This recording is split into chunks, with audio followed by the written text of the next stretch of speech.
5 राज्यों के विधानसभा चुनावों के नतीजे सामने आ चुके हैं। पंजाब को छोड़कर बाकी 4 राज्यों में बीजेपी के लिए अच्छी खबर सामने आई। इस चुनाव में उत्तर प्रदेश में 37 साल बाद ऐसा देखने को मिला जब भाजपा का कोई नेता दोबारा मुख्यमंत्री बनने जा रहा है। वहीं 4 राज्यों में बीजेपी की प्रचंड जीत के बाद कई लोगों को ये जीत हजम नहीं हो रही। कई नाम हैं, लेकिन इनमें एक नाम मेघालय के राज्यपाल सत्यपाल मलिक का है और आज इस पर ही बात करेंगे कि उनकी जो बौखलाहट है वो क्यों इतनी बढ़ गई या वो मोदी से पंगा लेने की बात कर रहे हैं। कौन है सत्यपाल मलिक, कैसे सियासी सफ़र उनका शुरू हुआ, ये जानना बेहद ज़रूरी है क्योंकि कुछ ऐसे पॉइंट हैं जिन्हें जानकर आप भी ये सवाल पूछेंगे कि मलिक साहब आखिर किस बात की इतनी नाराज़गी।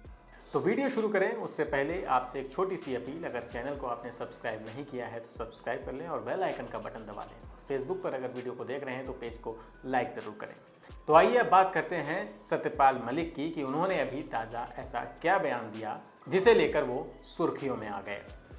सत्यपाल मलिक ने किसानों के मुद्दे पर सरकार को घेरते हुए कहा है कि अगर किसानों की मांगें पूरी नहीं हुई उन्हें मनवाने के लिए वे हिंसा का रास्ता अपना सकते हैं। राजस्थान के जोधपुर में एक कार्यक्रम में सत्यपाल मलिक ने कहा कि दिल्ली को मेरी सलाह है कि उनके साथ न भिड़ें, वे खतरनाक लोग हैं।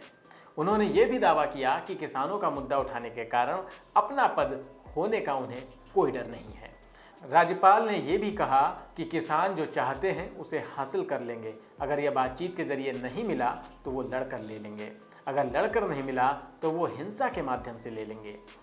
कृषि कानून को लेकर मलिक ने कहा कि उनका मुंह बंद नहीं किया जा सकता, उन्हें पता है कि अपनी मांगें कैसे मनवानी हैं। अगर ये मांगें नहीं मानी गईं तो वे अपना आंदोलन फिर शुरू करेंगे। राज्यपाल ने कहा कि मैं दिल्ली के 1.5 कमरे के मकान में रहता हूं, इसलिए मैं किसानों के मुद्दे पर मोदी से पंगा ले सकता हूं। उन्होंने कहा कि मेरी केंद्र से कोई दुश्मनी नहीं है, लेकिन किसानों के लिए मैं अपना पद छोड़ सकता हूं।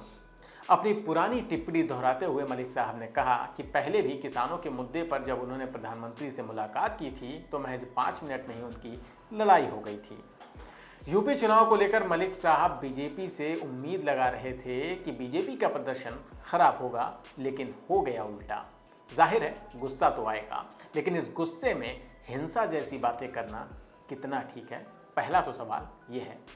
अब आइए जरा उनके सियासी सफर की बात कर लेते हैं। सत्यपाल मलिक यूपी के बागपत जिले के रहने वाले हैं।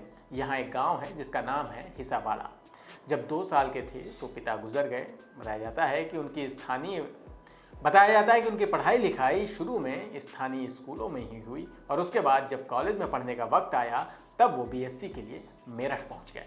इसके बाद कानून की पढ़ाई करते करते सियासी सफर की शुरुआत भी कर दी। साल था 1974 का, जब लोक दल से उन्होंने अपनी राजनीतिक पारी की शुरुआत की। चौधरी चरण सिंह की पार्टी भारतीय क्रांति दल के टिकट पर उन्होंने विधानसभा का चुनाव लड़ा और बागपत से जीतकर विधानसभा पहुंचे।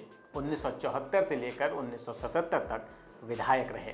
इसके बाद फिर 1980 में चरणजीत ने ही उन्हें राज्यसभा भी भेजा। जिस वक्त उन्होंने सियासी दुनिया में अपने कदम रखे थे उस वक्त सत्यपाल मलिक पर राम मनोहर लोहिया के समाजवाद का बेहद असर था, लेकिन 1984 में चरण सिंह का साथ छोड़कर सत्यपाल मलिक ने कांग्रेस ज्वाइन कर ली।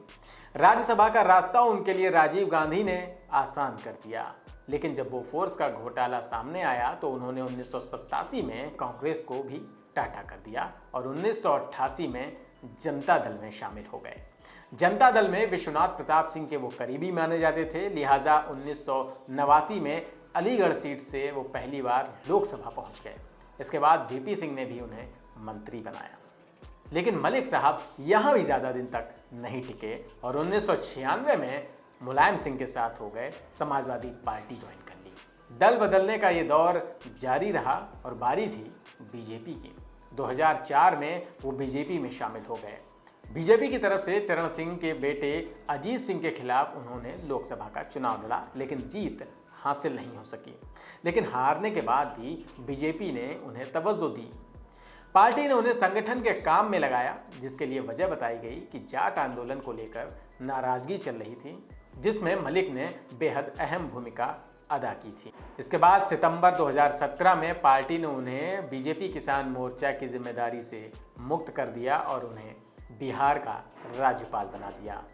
फिर अगस्त 2018 में सत्यपाल मलिक बिहार से जम्मू कश्मीर के गवर्नर बने। इसके बाद गोवा और फिर मेघालय के राज्यपाल के तौर पर काबिज हो गए। जम्मू कश्मीर के बाद से मलिक साहब बीजेपी से खफा खफा हो गए। उन्हें मोदी सरकार के फैसलों में खामियां ज़्यादा नजर आने लगी। किसान आंदोलन को लेकर भी पीएम मोदी के खिलाफ मुखर होकर बोले। सवाल यह है कि पीएम मोदी अगर वाकई किसानों का अहित कर रहे होते तो इसका जवाब किसान वोट के जरिए दे सकते थे, लेकिन जो नतीजे सामने आए उसने मलिक साहब की चिंता बढ़ा दी। कभी कांग्रेस, कभी समाजवादी पार्टी तो कभी बीजेपी, यानी तमाम सियासी दलों के साथ आप जुड़ जाते हैं। सवाल यह है कि जब आप पहले जिन पार्टियों में रहे थे, क्या उनसे भी एक बार प्रश्न किया था कि किसानों को उनका हक क्यों नहीं दिया गया? मोदी से पंगा आप ले सकते हैं, लीजिए, लेकिन मुद्दा तो किसानों के हक का है। और किसानों की समस्या आज से नहीं है, बड़ी समस्या है, लंबे वक्त से है। उनकी आमदनी पर काम बढ़ाने का काम बहुत पहले शुरू हो जाना चाहिए था, जो नहीं हुआ। और ये पंगा अगर आप समाजवादी पार्टी और कांग्रेस पार्टी के समय भी लेते तो हो सकता कुछ तस्वीर बदल जाती। खैर, ये तो थी सत्यपाल मलिक की कहानी। आपकी सत्यपाल मलिक की इस कहानी पर क्या राय है, कमेंट सेक्शन में लिखकर ज़रूर बताइएगा। इस वीडियो में इतना ही, फिर मिलेंगे किसी नई जानकारी के साथ। नमस्कार।